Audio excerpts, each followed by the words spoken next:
जय श्री कृष्णा मित्रों, आज हम आपको बैठने वाले कुछ अभ्यास आपको कराएंगे यहाँ से। पिछली वीडियो में भी मैंने आपको बैठने वाले कुछ अभ्यास कराए थे और आज भी हम कुछ बैठने वाले अभ्यास करेंगे। जो हमारा आज का आसन है उसका नाम है दंडासन।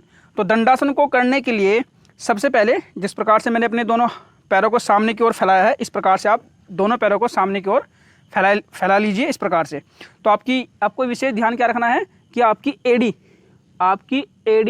और आपका ये पंजा ये आपस में आपके मिले हुए होंगे। एड़ी और पंजा आपका आपस में मिले हुए, घुटने भी आपके आपस में मिले हुए होंगे। और जो आपके दोनों हाथ आपके हैं वे दोनों हाथ आपके इस प्रकार से बगल में इस प्रकार से चिपके हुए रहेंगे, बगल में बिल्कुल मिले हुए हैं। इस प्रकार से दोनों हाथ इस प्रकार से बगल में आपके बिल्कुल चिपके हुए। और दोनों हाथों की जो आपकी फिंगर्स आपकी हैं ये आपस में बंद रहेगी, ये खुली भी नहीं रहेगी। इसका भी आपको विशेष ध्यान रखना है इस प्रकार से। और फिंगर्स की दिशा अर्थात जो आपका हाथ का जो आपका ये पंजा है वह किस ओर रहेगा, जिस ओर आपके पैरों की दिशा है। अर्थात जिस ओर आपके पैर है उसी ओर आपके ये हाथ का पंजा भी आपका रहेगा इस प्रकार से। और कमर और गर्दन बिल्कुल आपकी कैसी रहेगी, बिल्कुल सीधी। और हाथ आपके कैसे रहेंगे, मुड़े हुए ना हो, हाथ भी बिल्कुल आपके कैसे रहेंगे, बिल्कुल सीधे रहेंगे और बिल्कुल चिपके हुए इस प्रकार से, सहज भाव से इस प्रकार से। कमर और गर्दन बिल्कुल आपको सीधी रखनी है, कमर आपकी बिल्कुल झुकी हुई ना हो, मन पे आपकी प्रसन्नता होनी चाहिए और ध्यान किसी आप एक बिंदु पर केंद्रित कर सकते हैं। या इस अवस्था में आप अपने नेत्रों को बंद भी कर सकते हैं सहज भाव से। और श्वास और प्रश्वास आपकी सामान्य रहेगी।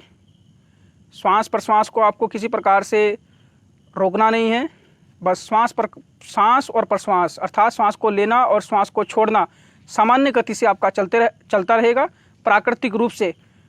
और नेत्र आप बंद कर लीजिए तो और अच्छा आपको लाभ प्राप्त होगा। मन की जो चंचलता है वह आपकी शांत होगी, मन में आपका कोई विकार ना आए, मन आपका पूरी तरह से शांत, अभ्यास के प्रति पूरी तरह से समर्पित।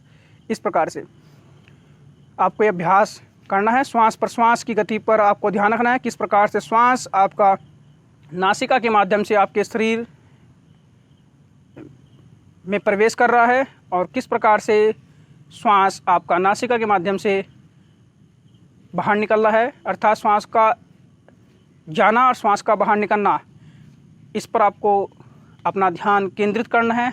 अर्थात श्वास का जो सूक्ष्म जो रूप है उसको आपको महसूस करना है। श्वास और प्रश्वास की जो सूक्ष्म गति है उस पर पूरा ध्यान आपका केंद्रित। यह आसन आपकी मन की चंचलता को दूर करता है और आपके हाथों को बल प्रदान करता है। बहुत ही अच्छा अभ्यास आपका है। यह आपका दंडासन है। दंडासन में आपके श्वास और प्रश्वास आपकी सामान्य गति से इस प्रकार से आपकी चलती रहेगी। मन को स्थिर करने के लिए बहुत ही अच्छा अभ्यास दंडासन, नित्य प्रति अभ्यास अगर आप इसका करते हैं तो मन का भटकाव भी इससे दूर होता है। हाथ को मजबूत करने के लिए हाथ में किसी व्यक्ति का आप देखते भी हो किसी के हाथों में कंपन बहुत होता है, अर्थात हाथ काफ़ी कांपते हैं, कंपन करते हैं। तो हाथों के कंपन को भी इस आसन से दूर किया जा सकता है। बहुत ही अच्छा अभ्यास। इस प्रकार से अभ्यास में आप शुरुआत में आप इसको 1 मिनट तक कर सकते हैं।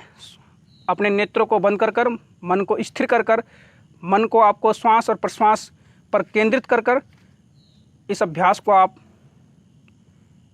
बनाए रख सकते हैं इस अवस्था में। और फिर धीरे धीरे आपको बॉडी को अपने रिलैक्स करना है, अर्थात अपनी बॉडी को ढीला छोड़ना है और अपने नेत्रों को अभी नहीं खोलना है। जो अपने दोनों हाथ है इन दोनों हाथों की हथेलियों को आपस में रगड़ कर घर्षण पैदा कर थोड़ा गर्माहट देकर हाथों में, तो वो गर्माहट आपको क्या करना है, अपने नेत्रों पर इस प्रकार से आपको रखना है। और अपने जो दोनों हाथ है उनकी हथेलियों को देखते हुए धीरे धीरे अपने नेत्रों को खोलना है इस प्रकार। इसका नेत्रों को इस प्रकार से खोलने का तात्पर्य केवल आपका यही है कि अगर आप अपने नेत्रों को 1 से 2 मिनट अपने आसन में बंद किया है तो आप तेज़ी के साथ अगर आप अपने आँखों को खोलोगे तो आपकी जो आँखों की मांसपेशियाँ है उन पर गलत प्रभाव पड़ेगा। अर्थात गलत प्रभाव का मतलब यही है कि आपकी आंखों की मांसपेशियां कमज़ोर होना स्टार्ट हो जाएगी, जिससे आपकी नेत्रों की जो रोशनी है वो धीरे धीरे कम होनी शुरू हो जाएगी, जिससे आपको लाभ के स्थान पर हानि उठानी पड़ सकती है। तो इस प्रकार से इस आसन को आप लगभग में शुरुआत में आप 1 मिनट से 2 मिनट तक आप इस अभ्यास को कर सकते हैं। अब देखते हैं यहाँ से हम अगला अभ्यास देखते हैं, जिसका नाम है वक्रासन। देखिए मित्रों, अब हम बैठने वाला अपना अगला आसन करते हैं। अगले आसन का हमारा जो नाम है वह है वक्रासन। तो वक्रासन को किस प्रकार से करते हैं? वक्रासन को करने के लिए सबसे पहले आपको दंडासन में आना है। दंडासन की विधि में भी मैंने आपको बताई है। तो दंडासन की विधि में आप आ जाइए इस प्रकार से, पैर आपके बिल्कुल सीधे, एड़िया पंजे मिली हुई, हाथ आपकी बगल में चिपके हुए। अब आपको करना क्या है? वक्रासन को करने के लिए सर्वप्रथम आपको अपने दाएं पैर को घुटने से मोड़ते हुए अपने बाएं घुटने के पास आपको रखना है। उसके पश्चात आपको बाएं हाथ का आपको प्रयोग करना है। अगर आपका दायां पैर का अगर आप प्रयोग करते हैं तो बाएं हाथ का आपको यूज करना है। अगर आपका बायां पैर आपका अगर उठा हुआ है तो आपको दाएं हाथ का आपको प्रयोग करना है। आपको ये विशेष ध्यान रखना है। तो हम यहाँ पे दाएं पैर को हमने भी घुटने से मोड़ा है, तो हम यहाँ पर आपका बाएं हाथ का प्रयोग करेंगे और दायां हाथ जो हमारा होगा वह आपका कमर के पीछे जाएगा। तो अपने दाएं हाथ को कमर के पीछे आप ले जाइए इस प्रकार से, और हाथ की जो फिंगर्स आपकी है, हाथ की जो आपकी उंगलियां है वह आपस में आपकी मिली हुई होगी, और जो आपका बायां हाथ है वह आपकी छाती और आपके घुटने, इन दोनों के बीच में से आपको निकालना है। अर्थात घुटने और छाती के बीच में से आपको अपना हाथ निकालना है, अपना बायां हाथ इस प्रकार से, और सहज भाव से आपको अपने दाएं पैर के पंजे पर इस प्रकार से आपको अपने हाथ को रखना है। आप इस अवस्था में, फाइनल अवस्था में, आप अपने नेत्रों को बंद भी कर सकते हैं। सहज भाव से अपने नेत्रों को बंद भी कर सकते हैं, अपने नेत्रों को खुले भी रख सकते हैं। श्वास और प्रश्वास की गति इस आसन में आपकी सामान्य रहेगी, किसी प्रकार की कोई जल्दबाजी नहीं। और अपने अभ्यास में इस प्रकार से आपको जितनी देर तक आप बने रह सकते हैं, 30 सेकंड तक, 1 मिनट तक आप शुरुआत में आप अपने आसन में बने रह सकते हैं, उतनी देर तक आप बने रहिए। फिर उसके पश्चात आपको अपनी पूर्व स्थिति में आना है। आसन को करने के पश्चात आपको अपने पहले नेत्रों को खोलना है, धीरे धीरे अपने नेत्रों को खोलना है। उसके पश्चात अपने बाएं हाथ को, जिस प्रकार से आपका बायां हाथ गया था इस प्रकार से अपने बाएं हाथ को वापस करना है, बगल में आपको रखना है। उसके पश्चात अपने दाएं हाथ को बगल में रखना है और दाएं पैर को अपना सीधा करना है। उसके पश्चात यही प्रक्रिया आपको अपने बाएं पैर से करनी है। तो बाएं पैर को घुटने से आप मोड़िए और दाएं घुटने के पास रखिए इस प्रकार से, और बायां हाथ आपका कमर के पीछे इस प्रकार से, और दायां हाथ आपका आपकी छाती और आपके घुटने के बीच से निकलता हुआ बाएं पैर के पंजे के पास आपको रखना है, या बाएं पंजे के ऊपर भी आप अपने हाथ को रख सकते हैं, आप अपने हाथ की हथेली को। और नेत्र आपके बंद इस अवस्था में, कुछ समय के लिए इस अवस्था में आपको बने रहना है। श्वास और प्रश्वास की गति सामान्य आपकी रहेगी, इसका आपको विशेष ध्यान रखना है। और जिस प्रकार से आप गए थे इस प्रकार से आपको पुनः वापस आपको आना है। आइए, धीरे धीरे वापस आइए। इस प्रकार से आपको वक्रासन का आपको यह अभ्यास करना है। वक्रासन का लाभ आप देखिए, वक्रासन करने से आपको क्या आपको बेनिफिट्स मिलते हैं। वक्रासन करने से आपके हाथ आपके मजबूत होते हैं, और जो आपकी जो साइड की जो चर्बी जो आपकी है, साइड की चर्बी भी कम होती है, पेट की चर्बी भी आपकी कम होती है इस अभ्यास करने से। और जो आपका जो घुटने हैं, उन घुटनों में किसी भी प्रकार का दर्द हो तो इन घुटनों की लचक को बनाने के लिए, घुटनों के दर्द को ख़त्म करने के लिए, ठीक है, तो ये अभ्यास आपका बहुत ही अच्छा अभ्यास आपका है। इस अभ्यास को आप नित्य प्रति करते रहेंगे तो निश्चित रूप से आपको उसका अच्छा रिजल्ट आपको इसको देखने को मिलेगा। अब यहाँ से हम अगला अभ्यास आपका करते हैं, बैठने वाला। देखिए, अब आप अगला आसन देखिए। बैठने वाला आपका अगला आसन का नाम है पर्वतासन। पर्वतासन को हम वियोगासन भी कहते हैं। पर्वतासन का जो दूसरा नाम है आपका वियोगासन है। तो वियोगासन अर्थात पर्वतासन को किस प्रकार से करते हैं, इसकी विधि आपकी क्या है, तो उसको आप देखिए। पर्वतासन को आपको करने के लिए सर्वप्रथम आपको दंडासन में बैठना है। आप देखते रहिए, योग साधक को आपको देखते रहिए, करते हुए आप ध्यान से एक एक स्टेप को आपको, एक एक क्रम को आपको समझना है कि कौन सा क्रम पहले हो रहा है, उसको आपको ध्यान में रखते हुए उसी क्रम के अनुसार आपको अपने आसन को पूरा कंप्लीट करना है। सबसे पहले आपको दंडासन में आपको बैठना है। दंडासन की मैंने विधि आपको बताई है भी आसन की, इस प्रकार से आप दंडासन में आप बैठ जाइए। आपको पता भी है पर्वत को हम सामान्य बोलचाल की भाषा में पहाड़ कहते हैं।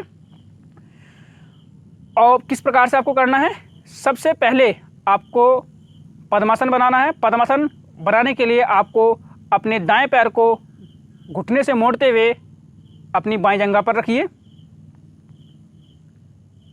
ध्यान से। उसी प्रकार अपने बाएं पैर को घुटने से मोड़ते हुए अपने दाएं पैर की जंघा पर रखिए। इस प्रकार से आपको पद्मासन बनाना। थोड़ा घूम जाइए आप, थोड़ा साइड से आप दिखा, इस प्रकार से। और दोनों हाथ आपके घुटनों पर, इस प्रकार से आप, इस प्रकार ये आपका पद्मासन आपका हुआ। अब दोनों हाथ अपने साइड में रखिए और दोनों हाथों की आपकी जो उंगली है आपस में मिली हुई रहेगी। दोनों हाथ आपके बराबर में चिपके हुए रहेंगे। श्वास और प्रश्वास आपकी यहाँ पर सामान्य रहेगी। श्वास को भरते हुए, धीरे धीरे श्वास को भरते हुए हाथों को नमस्कार की स्थिति में ऊपर उठाते हुए सिर के ऊपर ले जाए या पंजों को एक दूसरे में फंसाकर ऊपर उठाए। दोनों हाथों के बीच में आपकी गर्दन रहेगी, गर्दन आपकी बिल्कुल सीधी, और दोनों हाथ आपके कानों से सटे हुए, हाथ पूर्ण रूप से तने हुए आपके होने चाहिए ऊपर की ओर, जितना आप तान सकते हैं। नेत्र आपके बंद। श्वास को आपको कुछ समय के लिए यहीं पर ही रोक कर रखना है, जितनी देर आप श्वास को रोक सकते हैं। यथासंभव हाथों को ऊपर रोके और अपना ध्यान आपको अपने आज्ञा चक्र पर लगाना है। जहाँ पर आप तिलक लगाते हैं वहीं पर आपको अपने ध्यान को केंद्रित करना है। और आपको ध्यान रखना है, श्वास क्रम का भी आपको विशेष ध्यान रखना है कि हाथ को ऊपर उठाते समय श्वास ले और नीचे जब आपके हाथ आएंगे तो श्वास को छोड़ते हुए आपको अपने हाथों को नीचे की ओर लाना है। यह क्रिया आपको 5 से 6 बार करनी है। लगभग 1 से 2 मिनट आप यह अभ्यास आप कर सकते हैं।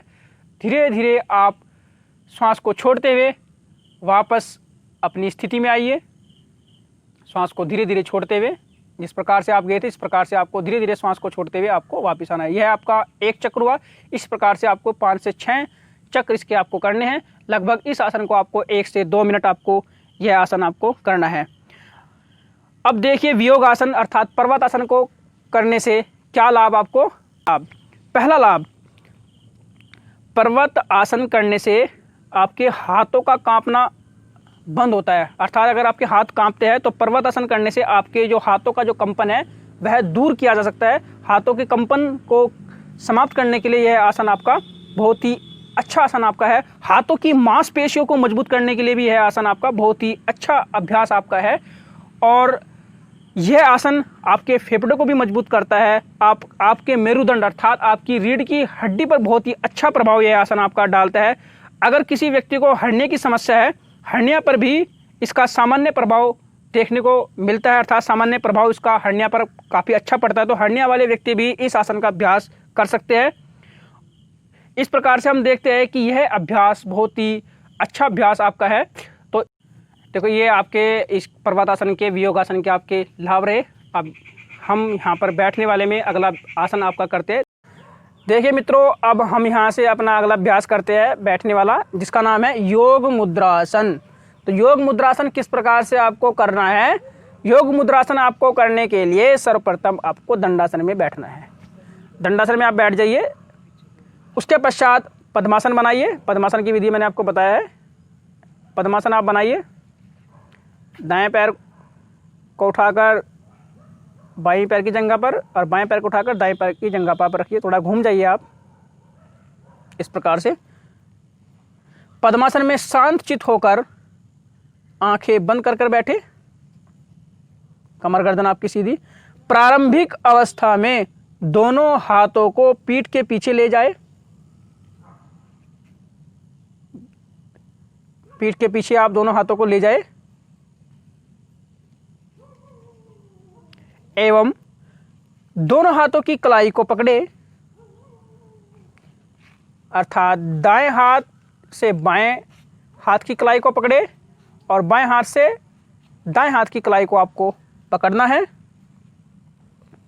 और इस अवस्था में इस जो आपकी मूल अवस्था आपकी है, इसमें आपको लंबा गहरा श्वास लेना है। कमर गर्दन आपकी बिल्कुल सीधी, लंबा गहरा श्वास आप लीजिए, लंबा गहरा श्वास आप लीजिए। लंबा गहरा श्वास लेते हुए सिर को सामने जमीन पर धीरे धीरे झुकाए।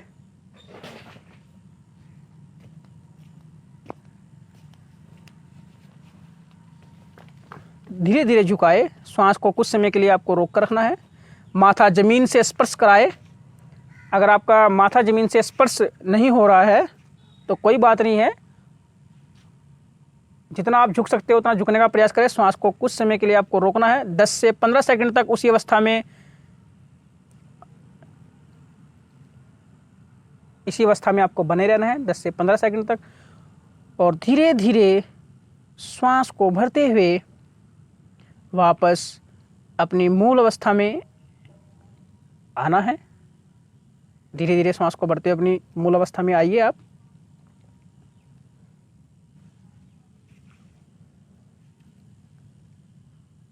ध्यान मुद्रा बनाइए।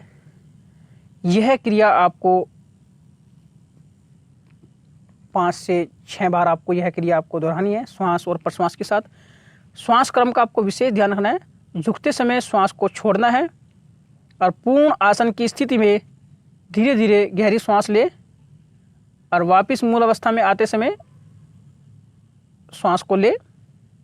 अगर आप आसन की पूर्ण अवस्था में अगर आप सांस को नहीं रोक सकते तो उस अवस्था में आप लंबी गहरी श्वास को आप लीजिए और फिर वापस आते समय आपको श्वास को भरते हुए आपको वापस आना है।